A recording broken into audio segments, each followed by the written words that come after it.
Assalamualaikum warahmatullahi wabarakatuh. Om Swastiastu, Namo Buddhaya, salam kebajikan. Di sini saya punya pantun lah. Minum air secangkir air hangat, tak lupa memakan coklat. Selamat pagi untuk sahabat, pagi berkah semakin semangat. Perkenalkan, nama saya Indah Herani dengan NPM A1A021091 dari kelas 5C, Program Pendidikan Bahasa Indonesia. Di sini saya akan menjelaskan materi tentang pendekatan kualitatif, pendekatan kuantitatif, dan pendekatan campur. Dengan dosen pengampu Bapak Dr. Nurmanza MPD selaku dosen pengampu metode penelitian. Pengetahuan. Menurut Yosef dalam buku dasar metodologi penelitian oleh Sandusi Yoto Muhammad Ali Sodik, penelitian adalah seni dan sains yang berguna untuk mencari jawaban terhadap suatu permasalahan. Dalam penelitian memiliki 3 metode. Yang pertama yaitu metode kuantitatif, yaitu menekankan pada jumlah data yang dikumpulkan. Metode kuantitatif memiliki jenis-jenis metode. Yang pertama yaitu eksperimen, pemberian tindakan. Kedua, korelasi, tidak memberi tindakan. Ketiga, survei, gambaran fenomena. Sistematika metode kuantitatif. Yang pertama yaitu judulnya, pengaruh metode Project Based Learning (PJBL) terhadap kemampuan menulis teks eksposisi. Pada bagian bab 1 pendahuluan berisi latar belakang, berisi menyampaikan pentingnya kajian yang akan diteliti. Pentingnya menyampaikan kajian yang akan diteliti berdasarkan kebijakan, minimal mengutip kurikulum merdeka, menyampaikan hasil observasi awal tentang kajian yang akan diteliti, menekankan hasil penelitian relevan, tujuan memperoleh sesuatu yang baru yang akan diteliti. Berikutnya B. Ruang lingkup. C. Rumusan masalah yang berisi pertanyaan berkaitan proses dan hasil penelitian. D. Tujuan penelitian. E. Manfaat penelitian. Terbagi menjadi 2 yaitu manfaat teoritis berisi manfaat mengembangkan pengetahuan dalam bidang pembelajaran. Kedua, manfaat praktis. Harapan untuk orang lain setelah membaca dapat menerapkan PJBL. F. Definisi operasional, mendeskripsikan variabel X dan Y. Selanjutnya, bab 2, kerangka teori dan kerangka berpikir. A. Teori, berisi pengertian PJBL, langkah PJBL, kelebihan PJBL. B. Penelitian relevan, berisi penjelasan dari beberapa peneliti yang relevan. C. Kerangka berpikir, berisi tentang gambaran kerangka berpikir variabel X PJBL, mempengaruhi variabel Y, kemampuan menulis teks eksposisi. D. Hipotesis penelitian. Bab 3, metodologi dan desain, berisi tentang A. Metode dan desain, berisi metode yang digunakan metode murni menggunakan kuantitatif. B. Variabel penelitian, berisi variabel independen dan variabel dependen. C. Populasi dan sampel. Populasi berisi objek dan subjek yang jumlah dan karakter yang ditentukan oleh peneliti. Sampel berisi bagian jumlah dan karakteristik yang diambil dari populasi. D. Teknik pengumpulan data, berisi desain one group, presence, post test, dan desain. E. Instrumen penelitian, berisi tes yang akan digunakan sebagai alat pengumpulan data. Tes yang menguji kemampuan dalam menulis teks eksposisi. F. Uji coba instrumen, berisi langkah dalam proses penelitian untuk memastikan instrumen yang digunakan dapat mengumpulkan data. G. Teknik analisis data, berisi uji normalitas dan uji homogenitas. Berikutnya itu daftar pustaka yang berisi berdasarkan abjad. Metode selanjutnya itu metode kualitatif, yaitu menekankan pada kualitas data dan kedalaman data yang diperoleh. Jenis-jenis metode kualitatif yaitu etnografi, yaitu kerja lapangan, etnografi realis, dan studi kasus.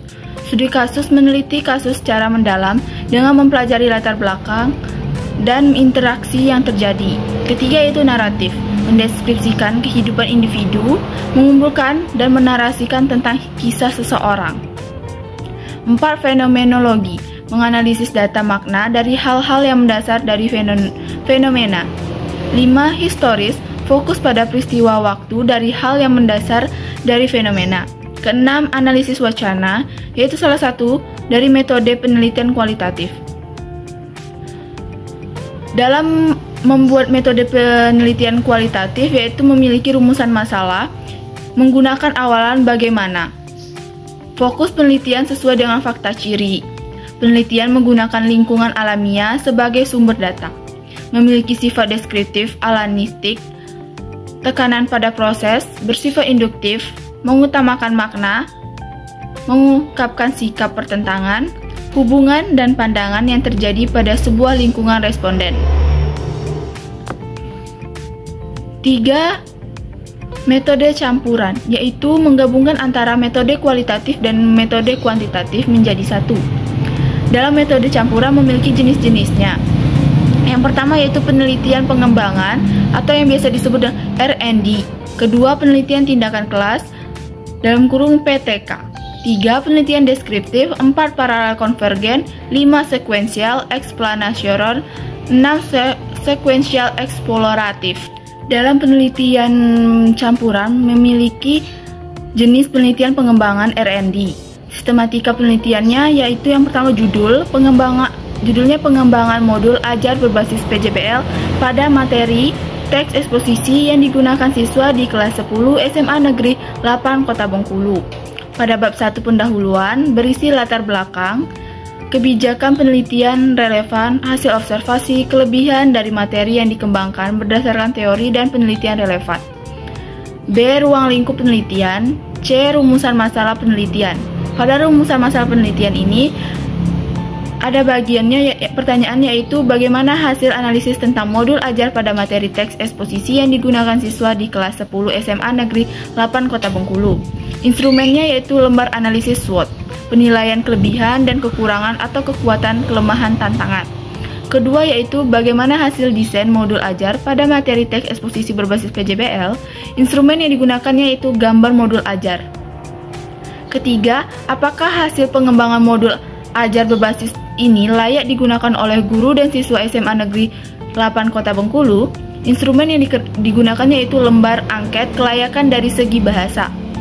Keempat, bagaimana instrumentasi yang terjadi di kelas 10 SMA Negeri 8 Kota Bengkulu? Instrumennya yang digunakan yaitu lembar observasi. Kelima yaitu apakah modul ajar yang sudah diimplementasi layak digunakan guru dan siswa SMA Negeri 08 Kota Bengkulu? Selanjutnya itu ada bagian D, tujuan penelitian, E, manfaat penelitian, F dan definisi operasional. Pada bagian bab 2, landasan teori, berisi kajian teori, B, penelitian yang relevan, C, kerangka berpikir, dan D, rancangan model. Pada bab 3, metodologi penelitian, berisi metode penelitian, pendekatan, metode, desain, gambar, dan desain. Selanjutnya itu B, tempat dan waktu penelitian.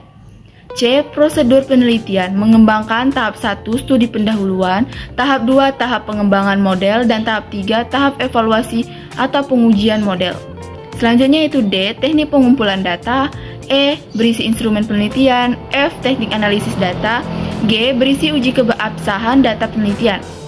Pada bab 4 hasil penelitian dan pembahasan, berisi A. Hasil penelitian, jumlah subbab sesuai jumlah rumusan masalah penelitian. B. Pembahasan berisi hasil penelitian yang dibandingkan dengan penelitian relevan dan teori sehingga muncul keunikan dan kebaruan hasil penelitian. Bab 5. Simpulan dan saran. Simpulan berisi jawaban dari rumusan masalah penelitian dari hasil pembahasan. Saran berisi rekomendasi bagi pihak yang menerima manfaat. Yang terakhir yaitu daftar pustaka sesuai dengan urutan abjad. Selanjutnya yaitu penelitian tindakan kelas, PTK. Sistematikanya yang pertama judul, meningkatkan keterampilan menulis teks eksposisi siswa kelas 10 SMA Negeri 8 Kota Bengkulu menggunakan metode PJBL. Bab 1 pendahuluan. A. Latar belakang, berisi kebijakan, penelitian relevan, dan hasil observasi masalah dan potensi yang ada, serta kelebihan dari tindakan yang akan diterapkan berdasarkan teori dan penelitian relevan. B. Ruang lingkup penelitian. C. Rumusan masalah penelitian, berisi bagaimana konsep pembelajaran menulis teks eksposisi menggunakan metode PJBL. Instrumen yang digunakan yaitu lembar observasi yang berisi langkah-langkah RPP. Kedua, apakah model pembelajaran PJBL meningkatkan kemampuan menulis teks eksposisi? Instrumennya yang digunakan yaitu tes menulis teks eksposisi. D. Tujuan penelitian. E. Manfaat penelitian terbagi menjadi dua, yaitu manfaat teoritis dan manfaat praktis. F. Definisi istilah. Pada bagian bab 2, landasan teori berisi kajian teori, B. Penelitian yang relevan, C. Kerangka berpikir, D. Hipotesis tindakan. Pada bab 3, metodologi penelitian berisi A. Metode penelitian, pendekatan, metode, desain, dan gambar yang digunakan. B. Tempat dan waktu penelitian. C. Prosedur penelitian berisi siklus 1, siklus 2, dan seterusnya. D. Populasi dan sampel. E. Teknik pengumpulan data. F. Instrumen penelitian. G. Uji keabsahan data penelitian. H. Teknik analisis data. I. Indikator keberhasilan tindakan. Pada bab 4, hasil penelitian dan pembahasan berisi A. Hasil penelitian berisi jumlah subbab sesuai jumlah rumusan masalah penelitian. B. Pembahasan berisi hasil penelitian yang dibandingkan dengan penelitian relevan dan teori sehingga muncul keunikan dan kebaruan hasil penelitian. Hadir solusi dari masalah. Bab 5 yaitu simpulan dan saran. Simpulan berisi jawaban dari rumusan masalah penelitian dari hasil pembahasan. Saran berisi rekomendasi bagi pihak yang menerima manfaat. Selanjutnya itu daftar pustaka berisi sesuai dengan urutan abjad. Yang terakhir lampiran yang berisi urutan sesuai dengan proses penelitian. Sekian itulah video hasil presentasi saya. Sebelum mengakhiri, saya punya pantun. Burung dara, burung cendrawasih, burung bisa dicari di Papua. Cukup sekian, terima kasih. Semoga bermanfaat untuk kita semua. Saya akhiri, wassalamualaikum warahmatullahi wabarakatuh.